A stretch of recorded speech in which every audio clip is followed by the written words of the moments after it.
Hello everybody, and welcome to School of Prop. My name is Preston Swan, and today we're talking about Proposition 123, or the Arizona Education Finance Amendment, which will appear on the May 2016 ballot.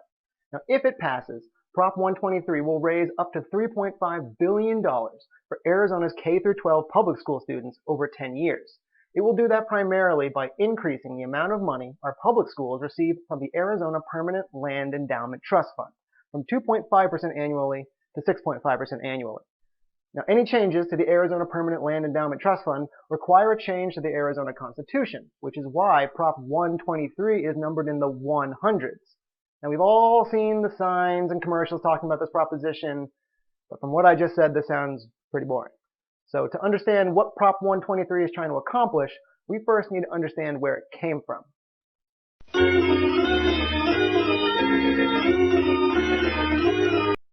Arizona was sued and lost a court case in 2010 for not paying public schools all the money adjusted for inflation that they were legally required to pay during the recession.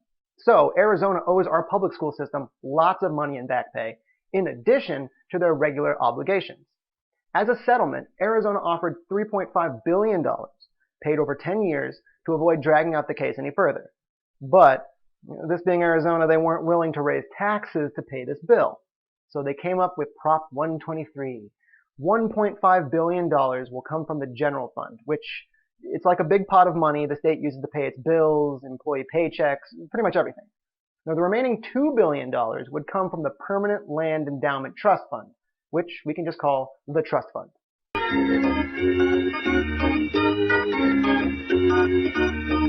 So what is the Trust Fund? Well, when Arizona first became a state, it set aside land that would fund public education. The sale of that land or royalties from any natural resources on that land get deposited into the trust fund. The trust fund principal is then invested, generating interest, enabling the trust fund to slowly grow every year, providing stable, long-term funding for public education.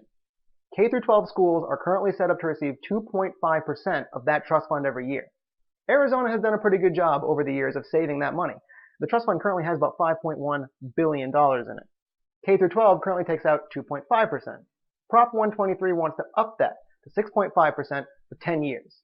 Now, as a side note though, the trust fund only makes up about 2% of the overall K-12 budget.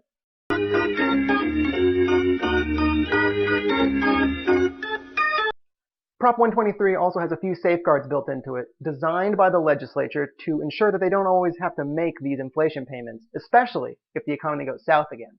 Now the first trigger, if sales tax and employment don't both increase by 2%, the state may skip the inflation payment for the next year. If sales tax and employment don't both increase by 1%, the state must skip the next inflation payment. Now the second trigger, starting in 2024, if the K-12 budget makes up 49% of the state's overall budget, the state may skip the next inflation payment and lower the base level of K-12 funding. Currently, K-12 makes up about 42% of the state's budget.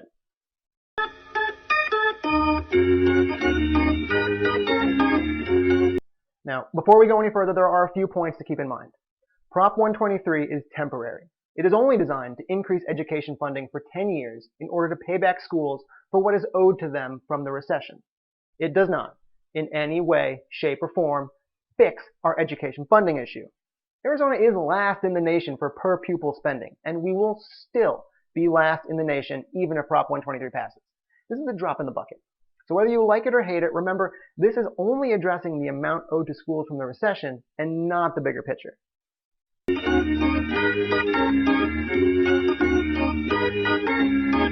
Supporters of this bill argue that this is a tax-neutral way of getting much-needed funding to our schools, which is totally true.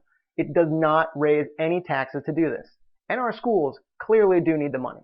Now, supporters also point out that it is up to individual schools for how the money will be spent, with most schools saying they will spend the money on teacher raises, teacher retention, and classroom support.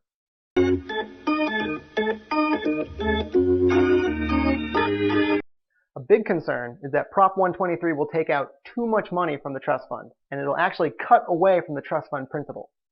This trust fund was set up to support Arizona schools forever, so limiting the principle would actually be a violation of that intent.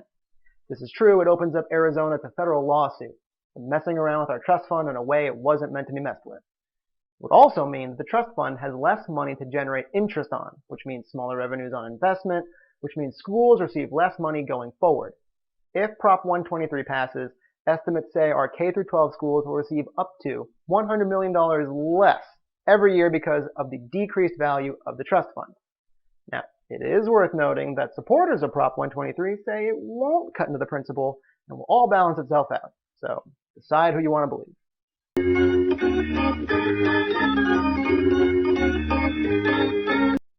So, there you have it, Prop 123.